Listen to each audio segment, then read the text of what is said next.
এই সামনে দেখেন চাঁদের গাড়ি, তো চাঁদের গাড়িকে ওভারটেক করা একটু ডিফিকাল্ট, এবং এদের পাওয়ারও ভালো গাড়ির এবং সহজে সাইডও দিতে চায় না।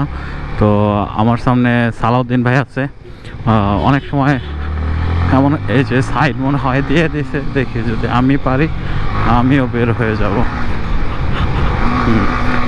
কারণ সহজে সাইড দিতে চায় না, তখন ঝামেলায় পড়তে হয়।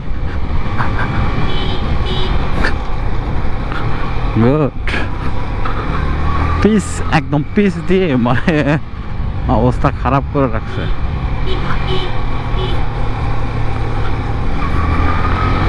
ওনারা রাইডিং গিয়ার পরে আছে আর আমি রাইডিং গিয়ার ছাড়া, তো আমার একটু টানতে ভয় ভয়ও লাগতেছে, কারণ রাইডিং গিয়ার থাকলে আলাদা একটা বেনিফিট পাওয়া যায়, আর রাইডিং গিয়ার না থাকলে একটু ডর ডর লাগে। তো এটা কোনো ব্যাপার না। এখানে চাঁদের গাড়িগুলো দাঁড়াইছে কেন? মনে হয় জ্যাম লেগে গেছে। হ্যাঁ,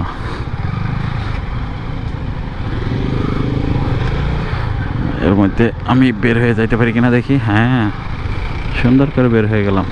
এই পাহাড়ি আনারস খাওয়া হয় নাই, এগুলা খাওয়া লাগছিল, আসলে কেমন একটু টেস্ট নেওয়া লাগছিল।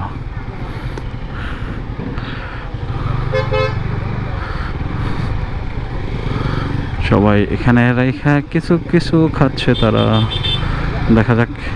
আমি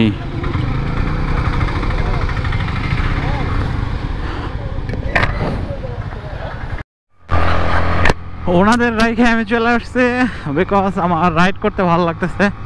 আর এখান থেকে বান্দরবন মাত্র 5 কিলোমিটার, আর তারা ওইখানে ওই বাজারটাতে রেস্ট নিতেছে, কিন্তু আসলে ওইখানে অনেক গাড়ি জমে গেছে প্লাস গ্যাঞ্জাম, আমার দাঁড়াইতে ভালো লাগতেছিল না। সো ওরা বললো যে গেলে আগে যাইতে পারো, সো আমি চলে আসছি।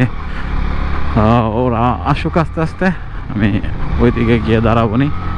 আর এইদিকে রোদ উঠে গেছে মোটামুটি, রোদের মধ্যে আসলে রাইড করাটা ডিফিকাল্ট। এই দেখেন বাস এসে পড়ছে, গাড়ি জমায় ফেলাইতে হবে, একদম কোনো কথা হবে না, না জমাইলে ঝামেলা আছে।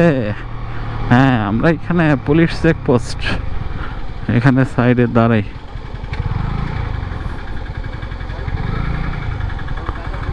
গাড়িটা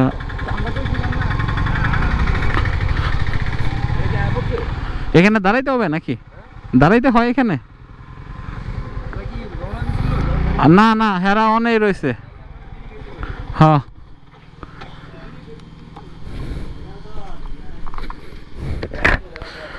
দেখেন এইখানে দাঁড়াইছি, আর এই ভিউটা দেখেন, ও মাই গড, সত্যি আল্লাহ তাআলার এক অপরূপ সৃষ্টি।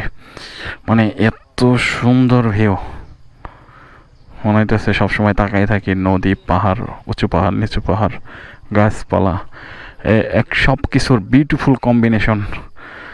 আল্লাহ তাআলা তার সৃষ্টি এত সুন্দর করছে, তিনি নিজে কত না সুন্দর। বট গাছের নিচে পুলিশের চেকপোস্ট, পাশে এইরকম একটা ভিউ যদি থাকে আর কি লাগে ভাই, বিন্দাস বিন্দাস।